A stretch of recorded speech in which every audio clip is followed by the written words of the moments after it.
नमस्कार मित्रांनो, AJ career अकॅडमीमध्ये सर्वांचे स्वागत आहे। नवीन व्हिडिओ पाहण्यासाठी बेल आयकॉन प्रेस करा, सबस्क्राइब करा, लाईक करा आणि शेअर करा। मित्रांनो, आता आपले प्रकरण चालू आहे भागीदारी। तर या प्रकरणामध्ये आता मागच्या 2 व्हिडिओमध्ये बघा काठिण्य पातळी थोडीशी वाढवली होती आणि आत्ताच्या ह्या चालू व्हिडिओमध्ये आपण काठिण्य पातळी जरा जास्त वाढवलेली आहे। तर तुम्हाला कशा प्रकारचे आता हे अवघड जे गणित येतात तर ते तुम्हाला सोप्यात सोप्या कशा पद्धतीने सोडवता येतील याचा आपण या व्हिडिओमध्ये पुरेपूर प्रयत्न करणार आहोत। चला तर मग आपण व्हिडिओला सुरुवात करूया। बघा, पहिलेच गणित आहे। गणित बघा काय आहे, 2550 रुपये ए बी व सी यांना अनुक्रमे 2/3, 1/2, 1/4 या प्रमाणात वाटल्यास ए ला बी पेक्षा किती रुपये जास्त मिळतील।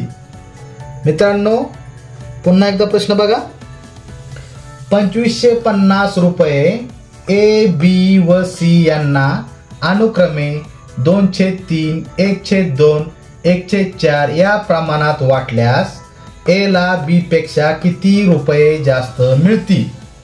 पर्याय बघा, पहिला पर्याय 150, दुसरा 300, तिसरा 450 आणि चौथा 600। मित्रांनो, गणित हे खूप अवघड आहे असं तुम्हाला वाटत असेल, पण सोडवण्याची पद्धत खूप सोपी आणि साधी आहे।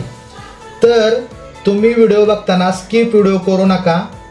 बघा, जास्तीत जास्त तुम्ही आता काय करा, काळजीपूर्वक आणि जास्त ध्यान देऊन बघा की आम्ही कशा पद्धतीने आपण कशा पद्धतीने गणित सोडवतोय त्या ट्रिक कडे तुम्ही जास्त ध्यान द्या।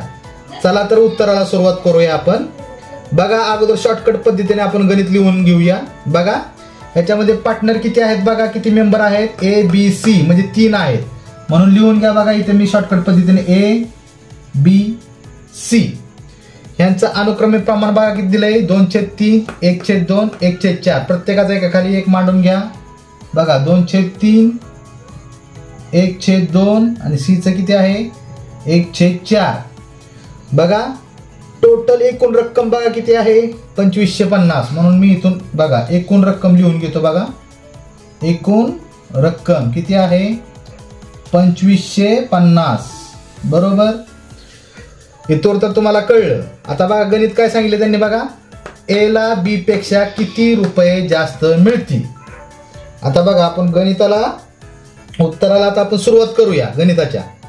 आता मी कशा पद्धतीने सोडवतोय ते काळजीपूर्वक तुम्ही बघा आणि त्याच पद्धतीने तुम्ही पोलीस भरतीला सुद्धा गणित सोडवू शकता। बघा, अगोदर काय करायचं आपण, बघा आता ट्रिक आपण चालू करतोय।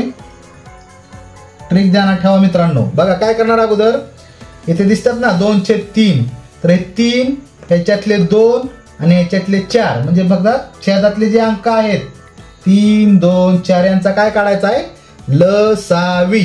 काय काढायचा आहे, लसावी। चला तर मग आपण लसावी काढून घेऊया। बघा, 3 चे आपण पहिल्यांदा भाग पाडू। बघा, 3 गुणिले 1, 2 चे भाग पाडून घ्या, 2 गुणिले 1, 4 चे भाग पाडून घ्या, 2 गुणिले 2। लसावी काढण्यासाठी आता बघा तुम्हाला मागे मी व्हिडिओमध्ये शिकवलेलं आहे, तरी पण मी पुन्हा एकदा सांगतो काय करतो आपण लसावी काढताना। बघा तर मित्रांनो, तुम्हाला लसावी कशा पद्धतीने काढायचा आहे मी तुम्हाला मागच्या व्हिडिओमध्ये सांगितलेलं आहे। तर तुम्हाला तो व्हिडिओ बघण्यासाठी तुम्ही आय बटन प्रेस करू शकता आणि तो तुम्ही व्हिडिओ बघू शकता। चला तरी पण मी तुम्हाला पुन्हा एकदा सांगतो कशा प्रकारे आणि शॉर्टकट पद्धतीने सांगतो कशा प्रकारे काढायचं। लसावी काढण्यासाठी आपण काय करतो तर सामायिक अवयवांचा गुणाकार गुणिले असामायिक अवयवांचा गुणाकार बरोबर। तर बघा आता ह्याच्यात पहिल्यांदा आपण सामायिक अवयव काढूयात। बघा, सामायिक अवयव कोणते कोणते आहेत, इथे 2 आहेत, इथे 2 म्हणून मी इथे 2 लिहून घेतले बरोबर। बघा, आता इथे आहेत का कुठले आता सामायिक, इथं 1 काय असला काय नसला काय म्हणजे याचा काही विषय नाही। आता राहिले कुठले आता असामायिक अवयव। असामायिक अवयव बघा कुठले आहेत, 2 म्हणून 2 लिहून घेतले। अजून कुठले शिल्लक आहेत बघा, 3 म्हणून 3 लिहून घेतले। बघा टोटल गुणाकार बघा किती झाला, 3 दुनी 6, 6 दुनी 12 म्हणजे यांचा लसावी किती निघालेला आहे तर 12 बरोबर का मित्रांनो। यांचा लसावी किती निघालेला आहे, 12। चला तर आता आपण उत्तराला सुरुवात करूया। अगोदर काय केलं आपण, लसावी काढून घेतला बरोबर। आता काय करायचं बघा, छेदामध्ये 12 म्हणजे यांचा लसावी आपण लिहून घेतला. आता काय करायचं बघा पुढच्या स्टेपला मित्रांनो, ह्या 3 ने ह्या लसावीला भागायचं. म्हणजे छेदात ज्या संख्या आहेत 3, 2 आणि 4 ह्या प्रत्येक संख्येने ह्या लसावीला भागायचं आणि जे उत्तर येईल ते तुम्ही अंशामध्ये लिहून घ्यायचंय. चला तर मग सुरुवात करूया. बघा 3 ने जर 12ला भागलं तर किती येतं? 3 चौक 12 म्हणून 4 उत्तर येणार बरोबर. अधिक 2 न जर 12ला जर भागलं तर बेसक 12 म्हणून 6 उत्तर येणार. अधिक आता बघा 4 ने जर 12ला जर भागलं तर किती उत्तर येणार? 4 त्रिक 12 म्हणून 3 उत्तर येणार. बघा ही स्टेप आपली कंप्लीट इथवर झालेली आहे मित्रांनो. आता काय करणार तुम्ही बघा, आता पुढे नीट आणि काळजीपूर्वक आणि नीट ध्यान देऊन बघा. काय करणार, पहिल्यांदा तुम्ही लसावी काढून घेतला, लसावी तुम्ही इथे छेदात लिहिला. आता ह्या लसावीला ह्या खालच्या छेदातल्या अंकाने तुम्ही प्रत्येक अंकाने भागलं तर उत्तर तुमचं काय आलं? ही 4, 6, 3 ते तुम्ही अंशामध्ये लिहून घेतले. आता बघा नेक्स्ट आता तुम्ही काय करणार, ज्या वेळेस अंशात अशा प्रकारचं लिहून घेतलं तुम्ही बरोबर, तर अंशात जी संख्या आली त्या अंशाच्या संख्येने काय करणार, ह्या वरच्या आता बघा इथं संख्या बघा, ची संख्या किती आहे? 2/3. बी ची किती आहे? 1/2 आणि सी ची किती आहे? 1/4 बरोबर का. तर ज्या अंशात जी संख्या आल्या ह्या संख्यानी ह्या अंशातल्या संख्येला तुम्ही काय करायचंय? गुणायचंय. म्हणजेच काय करणार? गुणाकार करणार बरोबर आहे का. तर आता ह्या 4 नी ह्या अंशात किती आहे? 2, तर त्याला तुम्ही गुणायचंय बरोबर. तर त्याला तुम्ही गुणा, किती होणार? 4 दुनी 8 बरोबर. हे प्रमाण निघालं. आता बघा 6 ने जर ह्याला जर गुणलं 1ला तर किती येतील? 6 एके 6 आणि 3 न जर 1ला जर गुणलं तर किती येईल? 3 एके 3. बघा इथवर आलं का. बघा आपण काय काय स्टेप केली मी पुन्हा एकदा सांगतो बघा. अगोदर हे 3, 2, 4 यांचा लसावी काढून घेतला. बघा इथं लसावी काढला, लसावी किती निघाला? 12 म्हणून मी आपण इथं छेदात 12 लिहून घेतले. आता 12 लिहून घेतल्याच्या नंतर छेदातल्या ज्या संख्या आहेत 3, 2, 4 याने काय केलं? 12ला भागलं. तर प्रत्येकाची संख्या 3 चौक 12, बेसक 12 आणि 4 त्रिक 12 अशा ह्या अंशात संख्या आल्या. आणि पुढे नेक्स्ट पद्धत आपण काय केली की ह्या अंशात ज्या संख्या आल्या ह्या अंशातल्या संख्यानी ह्या प्रत्येक अंशातल्या संख्येला काय करायचंय? गुणायचंय. तर बघा 4 दुनी 8, 6 एके 6 आणि 3 एके 3 ह्या आपल्याला संख्या मिळाल्या. आता काय करणार आता पुढे तुम्ही, आता ह्या तिन्ही संख्यांची काय करायची? बेरीज करायची. बघा बेरीज करा. 8 आणि 7 14, 14 आणि 3 झाले किती? 17. यांची बेरीज झाली किती? 17 बेरीज झाली. इथवर तर तुम्ही आला का. बघा ट्रिक बघा नीट आणि ध्यान देऊन तुम्ही ऐका. ठीक आहे मित्रांनो. 17 ही यांची बेरीज झाली. आता तुम्ही नेक्स्ट पद्धत आता पुढे काय करणार की ह्या 17नी जो तुम्हाला नफा दिलाय म्हणजे एकूण रक्कम किती दिली? ही 2550 बरोबर. ह्या 2550ला 17नी भाग लावायचा आहे. म्हणजेच काय करायचंय? भागायचंय बरोबर. चला तर मग भाग लावूया. आपण साध्या पद्धतीने पण लावता येतो आणि दुसऱ्या पद्धतीने लावता येतो, पण आपण आता सध्या साध्या पद्धतीने लावून घेऊया.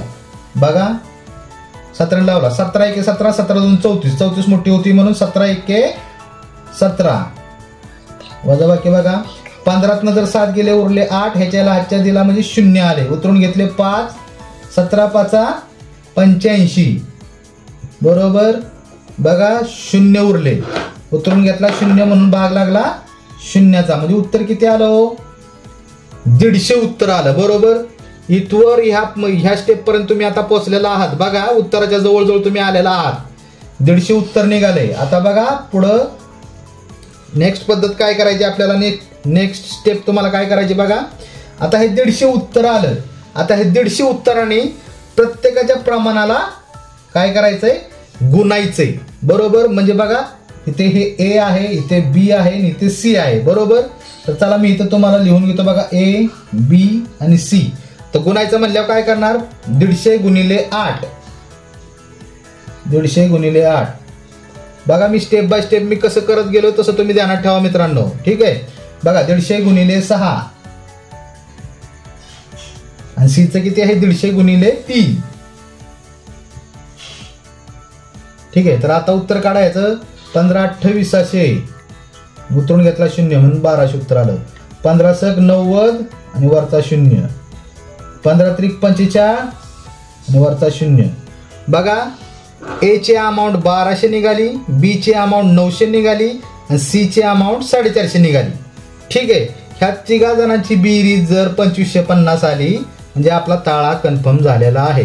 बघा 1200 900 किती होतात, 2100 होतात. 2100 आणि 400 2500 होतात आणि वरचे 50 म्हणून 2550. ताळा आपला अगदी बरोबर आलेला आहे. बघा आता त्यांनी काय सांगितलं, प्रश्न काय विचारला तो बघा, ए ला बी पेक्षा किती रुपये जास्त मिळतील.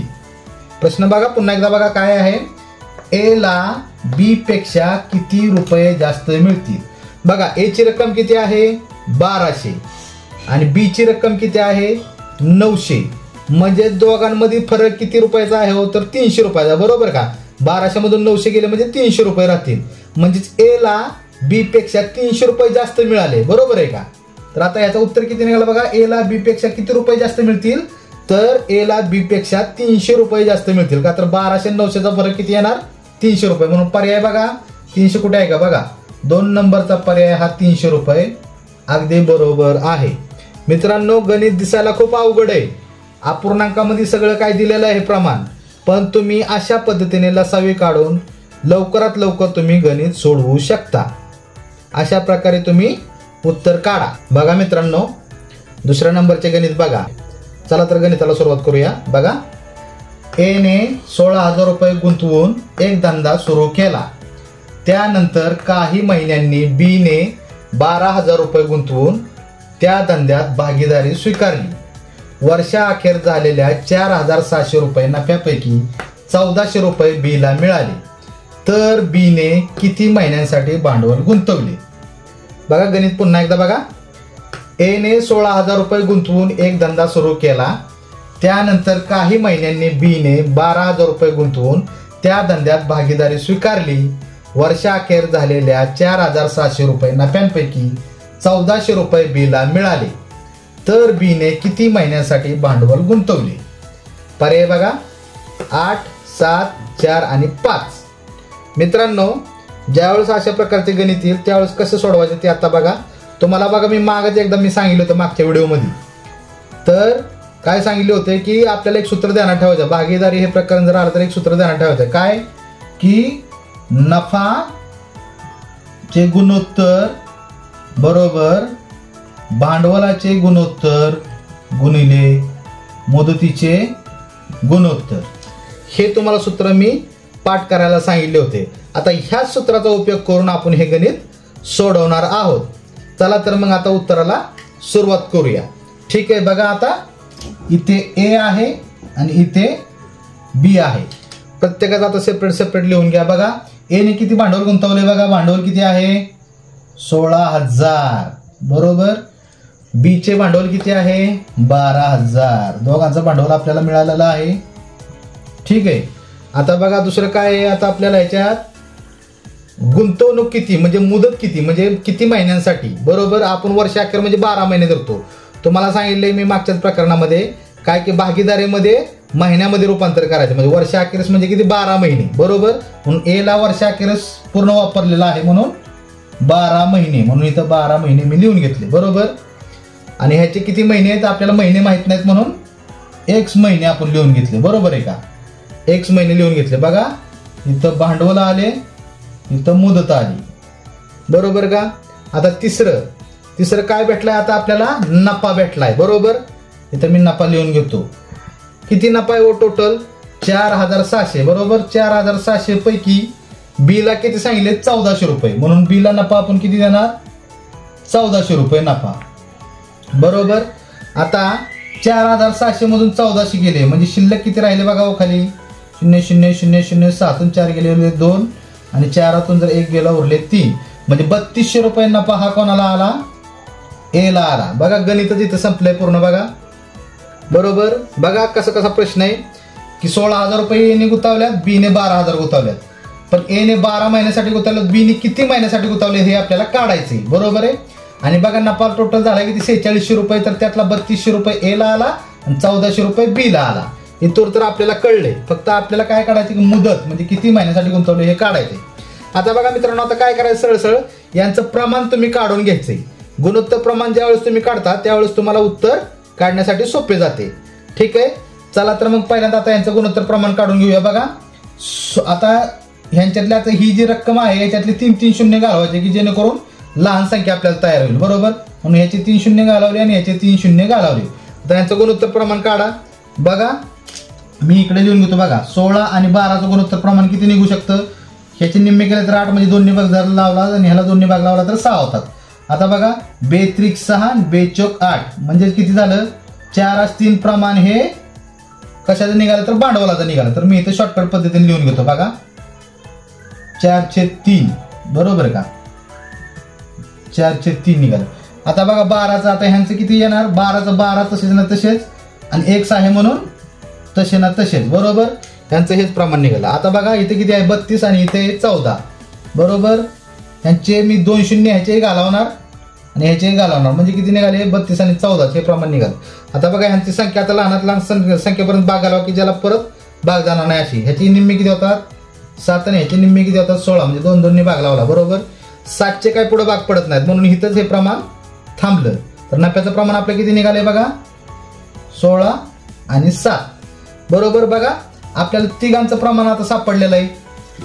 बघा भांडवलाचं प्रमाण आपल्याला A चं 4 आणि B चं 3, मुदतीचं प्रमाण A चं 12 आणि B चं x आणि नफ्याचं प्रमाण A चं 16 आणि B चं 7 निघालेलं आहे, बरोबर का. तर आता आपल्याला हे जे सूत्र दिले ह्या सूत्रानुसार आपल्याला गणित सोडवायचंय, बरोबर. ठीक आहे. बघा नफ्याचे गुणोत्तर बरोबर भांडवलाचे गुणोत्तर गुणिले मुदतीचे गुणोत्तर, बरोबर. तर बघा आता नफा किती आहे आपला. नफ्याचं प्रमाण बघायचं 16/7 म्हणून 16/7 आहे तसं मी लिहून घेतलं. पुढे बघा भांडवलाचं गुणोत्तर किती आहे 4/3 म्हणून 4/3 मी लिहून घेतलं. आणि ह्याचं मुदतीचे गुणोत्तर किती आहे 12/x म्हणजेच 12/x बरोबर. तर 12/x हे निघालं. ठीक आहे. बघा आता इथे गुणाकार आहे म्हणून प्रत्येकाचा भाग लावून घ्या. बघा 3 × 3 3 चौक 12 बरोबर. म्हणजे आता खाली किती राहिला 1 आणि x म्हणजे इथं xच राहिला आणि वरती किती 4 चौक 16 बघा 16/7 बरोबर. वरती किती राहिले 16/x बरोबर. बघा इथून आता आपलं प्रमाण आलेलं आहे. बघा किती. आता बघा ह्याच्यामध्ये ट्विस्ट आहे मित्रांनो. बघा आता काय की ज्या वेळेस बरोबर चिन्ह असतं ही पुढची संख्या इकडे गेल्याच्या नंतर गुणाकारामध्ये होते किंवा ही पुढची संख्या इकडे आल्यानंतर गुणाकारामध्ये होते, बरोबर आहे. तर इथं मी पुढे आता लिहून घेतो. बघा त्यासाठी बघा इथे किती आले 16/7 बरोबर 16/x बरोबर आहे का. आणि ज्यावेळेस बरोबरच्या पुढे संख्या जाते तर ती आता ही जी छेदात जे रूपांतर ते गुणिले मध्ये होणार. खालची संख्या वर आणि वरची संख्या खाली जाते हा त्याचा नियम आहे, बरोबर. तर चला तर मग आता आपण सुरुवात करूया. बघा बरोबर मी लिहून घेतो. बघा 16/x. आता ही संख्या काय होणार ही अलीकडची संख्या पलीकडे गेल्यावर काय होईल भागिलेच्या ऐवजी गुणिले होईल. आता खालची संख्या काय जाणार वर जाणार वरची संख्या खाली येणार. मग 7 वर जाणार 16 खाली येणार. बघा 7 वर गेले 16 खाली आले, बरोबर का. आता सोडवा. बघा ह्या 16ला ह्या 16 गेले 16×1 16 म्हणजे किती झाले 7/x म्हणजे x ची किंमत किती निघाली हो 7 निघाली, बरोबर. ह्या x ची किंमत किती निघाली 7 निघाली. म्हणजे 7 महिन्यासाठी भांडवल काय केलं होतं ह्याने म्हणजे बी ने गुंतवलं होतं हे आपलं उत्तर निघाले. पर्याय बघा पर्यायामध्ये 7 कुठे आहे का. बघा दुसऱ्या नंबरचा पर्याय हा आपला मॅच होतोय म्हणजे x ची किंमत 7 निघाली म्हणून 7 महिन्यासाठी बी ने हे भांडवल गुंतवले. बघा मित्रांनो तिसऱ्या नंबरचं गणित आहे. जसं पहिल्या नंबरचं जसं गणित आहे तसंच आता तिसऱ्या नंबरचं गणित घेतलंय. त्याच्या मागचं कारण म्हणजे तुम्हाला हे जे अवघड जे गणित जातात अपूर्णांकामधले ते कसं सोप्या पद्धतीने सोडवता येतील याचाच आपण प्रयत्न केलाय. जशी पद्धत पहिल्या गणिताला वापरली तीच पद्धत आपण तिसऱ्या गणिताला वापरणार आहोत. बघा तर गणित बघा 3,990 रुपये ए बी व सी यांना अनुक्रमे 2/3 3/4 4/5 या प्रमाणात वाटल्यास सी ला किती रुपये मिळतील. गणित पुन्हा एकदा बघा 3,990 रुपये ए बी व सी यांना अनुक्रमे 2/3 3/4 4/5 या प्रमाणात वाटल्यास सी ला किती रुपये मिळतील. पर्याय बघा पहिला पर्याय 1200 दुसरा 1350 तिसरा 1400 आणि चौथा 1440. चला तर आपण उत्तराला सुरुवात करूया. बघा पहिल्यांदा 3 पार्टनर आहेत म्हणून मी तिन्ही पार्टनरची बघा लिहून घेतो. ABC प्रमाण किती दिलंय बघा. A ला 2/3, 3/4 आणि 4/5. बघा एकूण नफा किती आहे. मी इथं नफा समोर लिहून घेतो 3,990 रुपये. आता बघा मग सांगितल्याप्रमाणे आता काय करणार. छेदात ज्या संख्या आहेत त्यांचा आपण अगोदर लसावी काढून घेणार आहे. बरोबर का. 3, 4, 5 यांचा आपण लसावी काढायचा आहे. बरं यांचे आता भाग पाडून घेऊया. बघा 3चे भाग 3 गुणिले 1, 4चे भाग 2 गुणिले 2 आणि 5चे भाग 5 गुणिले 1. बरोबर. तर बघा आता सामायिक अवयव कोणता आहे. याच्यात सामायिक अवयव कुठलाही नाही. बघा इथे 2 आहेत पण इथे 2 नाहीत. इथं 5 आहेत पण ह्याच्या दोन्हीमध्ये 5 नाही. इथे 3 आहेत पण ह्याच्यात दोन्हीमध्ये पण 3 नाही. म्हणून आता सरळ सरळ काय होणार. सगळ्या संख्यांचा गुणाकार होणार. म्हणजेच बघा मी इथे पुढे लिहून घेतो. हे 5 जशीच्या तशी येणार. इथले 2 गुणिले 2 येणार आणि वरचे 3 येणार. एक काय तुम्ही घेतले किंवा न घेतले तरी चालतात. ठीक आहे. तर बघा करून 5 दुनी 10, 10 दुनी 20, 20 त्रिक 60. बरोबर. म्हणजे यांचा लसावी किती निघाला हो. 60. बघा मग इथे सांगितल्याप्रमाणे लसावी किती निघाला. 60 निघाला. ठीक आहे. आता आपण काय करणार. ह्या ज्या छेदात ज्या संख्या ह्यानी त्या लसावीला काय करणार. भागणार प्रत्येक संख्येने. बरोबर. आता 3 ने जर 60 ला जर भागलं तर किती येणार उत्तर. 20 त्रिक 60 म्हणून 20 लिहून घेतले. बघा 4 ने जर 60 ला जर भागलं तर 15 चौक 60 म्हणून 15 लिहून घेतले. 5 ने जर 60 ला जर भागलं तर किती उत्तर येणार. 12 का. तर 12 पंचे 60. इथवर आपण स्टेपला आलो. बघा आता पुढे आता काय करणार. हे ज्या अंशात जी संख्या आल्यात ह्या अंशातल्या संख्यांनी ह्या अंशातल्या संख्येला काय करायचं गुणाचे. म्हणजेच A च्या अंशात किती आहेत 2, B च्या अंशात 3 आणि C च्या अंशात जे 4 आहेत या प्रत्येक अंकाला आपल्या संख्येने काय करायचंय गुणायचंय. बरोबर. आता A ची किती आहे 20. मग 20 गुणिले किती होणार 2. तर किती झाले 20 दुनी 40. बघा मी इथं लिहून घेतो 40. याचे किती निघाले 40. ठीक आहे. आता B चे किती आहेत 15 आणि अंशात किती आहेत 3. तर 15 त्रिक 45 म्हणून 45 बघा लिहून घेतले. आता C चे काढा. C चे किती आहेत 12 आणि अंशात किती आहेत 4. मग 12 चौक 48. बघा 48 लिहून घेतले. आता आपण मग सांगितल्याप्रमाणे आता काय करणार. ह्या सगळ्यांची काय करणार बेरीज करणार आणि त्या बेरजेनं ह्या संख्येला म्हणजे एकूण नफ्याला आपण भागणार आहोत. बरोबर. त्यांची बेरीज करून घ्या. बघा किती बेरीज होते 40, 45 आणि 48. बरोबर. 8 आणि 4 12 आणि 1 13. हातच्याला आलं 1. 4 दुनी 8, 4 त्रिक 12 आणि 1 13. म्हणजेच 133 ही संख्या आली. किती आली 133. आता 133 न काय करायचंय 3,990 ला भागायचंय. चला तर मग भागूया आपण. 3,990 भागिले 133. आता मला 133 चा पाडा तर येत नाही पण मी काय करू शकतो की 133 गुणिले 3 म्हणजे थोडक्यात मी पाडा तयार केला. बरोबर. बघा किती आले 3 त्रिक 9, 3 त्रिक 9 आणि 3 1 3 म्हणजे 133 त्रिक 399 होतात. बरोबर. म्हणून 133 त्रिक 399 वजा बाकी 0 0 0 उतरून घेतला 0 म्हणून भाग लागला शून्याचा. म्हणजे उत्तर किती आलं एका प्रमाणात उत्तर आलं किती 30. बरोबर आहे का. आपलं उत्तर किती आलं 30. आता आपल्याला A चा B चा आणि C चा वाटा काढायचा आहे. तर ह्यांचं प्रमाण बघा इथं किती दिलंय 40, 45 आणि 48. बरोबर. आपल्याला विचारलंय कोणाचं हो C चं. मग C चा वाटा किती आहे याच्यात 48 आहे ना. बघा इथे A B आणि C. C चा वाटा किती आहे 48. मग काय करणार आता 48 गुणिले 30 निघालं आपलं उत्तर. बघा 48 गुणिले 30 किती येते इथे 0 0. आता मी 0 काय मांडत नाही. मी शेवटला 0 म्हणतो. अगोदर डायरेक्ट 3 गुणाकार करून घेतो. बघा 8 त्रिक 24 हातच्याला आले 2. ठीक आहे. 4 त्रिक 12, 12 आणि 2 किती झाले 13 14. बरोबर. आणि ह्या शून्याचा हा 0 आहे तसा उतरून घेतला. उत्तर किती आलं आपलं 1440. 1440 पर्यायामध्ये बघा जिथं आहे ते आपलं उत्तर आहे. बघा पर्यायामध्ये 1440 कुठे आहे बघा 4थ्या नंबरला हे 1440. अशा प्रकारे तुम्ही मित्रांनो उत्तर काढू शकता. तर मित्रांनो तुम्हाला व्हिडिओमध्ये कुठे काय प्रॉब्लेम वाटला किंवा कुठं काय समजत नसेल तर तुम्ही कमेंटमध्ये जरूर सांगा. आम्ही तुम्हाला पुढच्या व्हिडिओमध्ये त्याचं एक्सप्लेन करून सांगू. तर नवीन नवीन व्हिडिओ पाहण्यासाठी AJ करिअर अकॅडमी या चॅनलवर सगळ्यांनी या बेल आयकॉन प्रेस करा, सबस्क्राईब करा, लाईक आणि शेअर करा. धन्यवाद मित्रांनो.